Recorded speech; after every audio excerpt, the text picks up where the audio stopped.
Welcome to SUFC, like a greasy chick butty. The best of enemies with Carlton Palmer. This is business. Welcome to SUFC, like a greasy chick butty.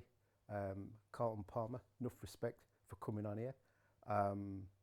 Big thanks to our sponsors, GTC Cars of Drumfield. So if you want to be in the fast lane, this is the place to be. And also big thanks to Two Steps Chippy, probably the oldest chippy in Yorkshire, Carlton Palmer. So tell me about your pathway into football, where it all began, because at some point you must have thought, bloody hell, I've got this nailed. I know how to kick this ball, I can make some cash from it. Well, it was never about the money. It was never about the money, and never ever was about the money. I from a kid, I was always mad on football. Always mad on football. Back in the day, you know, match of the day, you know, the traditional FA Cup final, watching it all day. But it was difficult. It was never easy. My mum and dad came over from Jamaica in the late 50s, and the last thing my dad wanted was his son to play football. So my dad, unfortunately, his mother died, and he had to go back to Jamaica to bury his mother, and you only need one parent to sign the contract. So my mum signed the contract at West Brom on a YTS scheme. So I had a 1 year YTS scheme, and it was tough because I hadn't really been brought up as a schoolboy, as a young kid playing in academies. And so my dad came back from Jamaica, and I remember my mum and dad had a massive fight, this, that, and the other, and blah, blah, blah. He said, you know, and so my dad turned around to me and he said, well, you know, okay, Carlton, let's do the maths, he said. There's 92 football clubs. There's, say, for argument's sake, there's 30 players at each football club. He said, so how many football players would that be? I said, well, probably about 2,500, Dad. So your maths was good. So he said 2,500 football players, and he said the population in the country is what? I said 50 million, over 50 million. He said, so what's the chances of you making it? And I said to him, I've got something different, Dad. I've got something different. So he said, oh. So I remember going into that year, I wasn't playing. I wasn't playing in the reserves. I wasn't playing in the youth team. You know, these kids had all been in academies, and they were way ahead of me. And I came home one day and I was crying, and my dad said to me, what are you crying for? I said, Dad, I think I'm gonna get released at the end of the year. And he said to me, oh. He said, right. He said, but when I said that to you at the time, to carry on with your studies and whatever, you told me you had something different. So he said, stop your crying, fucking find a way. And that night I went upstairs, and I remember waking up in the next morning, I coming down for breakfast, and I was smiling. And my dad said, you know, don't you? And I said, yeah, I do. He said, well, go and fucking do it then. And that day, Carlton Palmer, the football, was born. Because I went to bed that night and I thought, right, I haven't got what these guys have got, because I hadn't got the academy, but I knew I was fit. I knew I could run. So now I went in the next day, and that's what I started to do. Work at my fitness, work at my running, doing all of these things. And then you get a break. I got a break. The manager got the sack. Ron Atkinson come in. Nobby Stiles was a youth team manager at the time, and for some reason he just took a shine to me.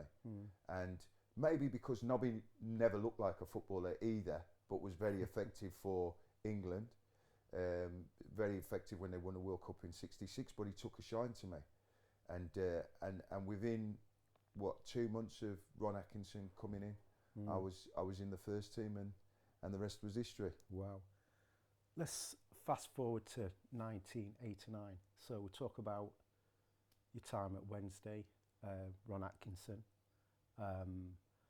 How did sort of Big Ron prepare Wednesday for the Steel City derbies? Well, you don't need to prepare anybody for derbies. Every player knows the importance of derbies, whether it's bragging rights. It's massive for the supporters. You know, the supporters don't care during the season. You can lose every game in the season, but if you win the derby, you're an hero. It's strange how people have this this kind of mentality. But Ron was a different kind of manager. Ron downplayed things. It was always not the importance of the game. It was an importance of how you played. He believed that performances equals results. So that never changed for derby games. Never changed. Would you do anything different, like from a personal level? Would it affect you a couple of days before the derby? You know, would you get like sort of complacent? Would you be confident? Would you be, you know, nervous or? Always get nervous, always confident. I was always had to be careful not to let it boil over because I was fiery, and that's the way I played. That was part of my game. So as Ron used to always say to me, we can't win the game with 10 men. Right. You have to keep it in check. And obviously they knew that, you know, like if we're in the tunnel, they'd be winding me up and this, that, and the other. I got sent off I never got sent off in a league game or a cup game, but I got sent off in a pre-season friendly against Sheffield United. But we knew, say for instance in '93 when we had the semi-final, we knew we were a better team than them. We knew that. We knew also they made a massive mistake. So the game should have been played at Ellen Road. If they played it at Ellen Road, it would have been game on. But when they decided to take a share of the revenue by moving it to Wembley, we knew that we would run all over them at Wembley, and we knew that. That was their biggest mistake of moving the game to Wembley, because the pitch is too big, and we had everything in our side. We had athletes, we had good football players, and to move it to Wembley was just not. It just wasn't going to work for them. We all started applauding when because we didn't want to play it at Ellen Road. We didn't want to. The pitch wasn't great. It was small. You know that it's going to come back to front. Brian Dean's going to back in. He's going to get you on the edge of the box. It's going to be a battle. But I knew at Wembley he ain't going to back us into the edge of the box, because we were going to keep him high up the pitch, and that's what we did at Wembley. Kept him high up the pitch. Talking about battles, you mentioned Brian Dean and Tony Garner. I mean, on their day there was a handful for any defenders. How would you sort of like manage Dean and Garner? Well, listen, I've got to be honest with you. I've never had a problem playing against Brian Dean. Everybody says what they've said, you know, about Brian, and he's a good mate of mine. But there's a story about the semi-final. I'll tell you the story. What happened, right? I got injured for England on the Wednesday against Spain, so I wasn't supposed to play on the Sunday. So I had 6 stitches in my toe. And before the game, the doc said to me, well, the only way you can play is we're going to have to freeze your foot. So I had to have my foot frozen to play the game. So I'm winding Dino up in the game. I said, listen, you ain't even having a kick, and I've only got one leg. Do you know what I mean? And that was it. I finished the game. I said to the kit man, just put that kit back in the dryer. You don't need to worry about washing now. Didn't even break sweat. Because the difference is about the game, as I got older, I had the fitness, and then it's about thinking. It's about thinking about the game. Understanding, right, what a player needs. Brian Dean needs a service coming in wide. We stop the service coming in wide. Right. He needs to run the channels, so he needs the ball to go in there. He couldn't outrun me for pace, so I stand in the channel where he wanted the pace. So he wanted to have a battle with me. I wasn't there. So you play the game. So wherever the ball was, I used to run him under the ball. So I'd step in front of him and make him come higher up the ball. He's not going to run me, and if he does me, he's not doing Des Walker, right? So it was all a game. You have to think about the players that you're playing against, and you have to be clever enough. No disrespect to Brian, when he came to Leeds, you know, he was a big fish in a small pond at Sheffield. When he came to Leeds now, and he's playing with top players, McAllister, Speed and whatever, he struggled because it's a different level. Do you know what I mean? It's taking it up to that level. Whereas Brian would always do well at Sheffield United because they played to his strengths. Yeah. Do you know what I mean? Yeah. Okay. Over the years now, Wednesday I've had quite a few players what have crossed the border, you know, to Sheffield United, such as like Lee Brombies, Cresswells, Currans, Carl Bradshaw, Quinn, Dean Windass, and O'Grady. I think out of them, what I've just mentioned, probably O'Grady, Current probably didn't really do it for me. Why do you think, in your opinion, that they sort of excelled, or the crowd took to them more, in my opinion, than they did at Wednesday? I don't know. I don't know. Mm. I mean, I nearly crossed over. I nearly crossed over towards the end.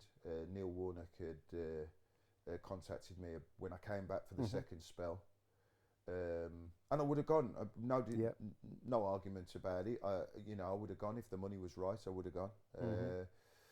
But living in Sheffield, it was a difficult one. Having spent so many years at Sheffield Wednesday and so much success, it had to be a financial for me to make that step across. And where did all that come from? Did you just get approached? Was it your agent or?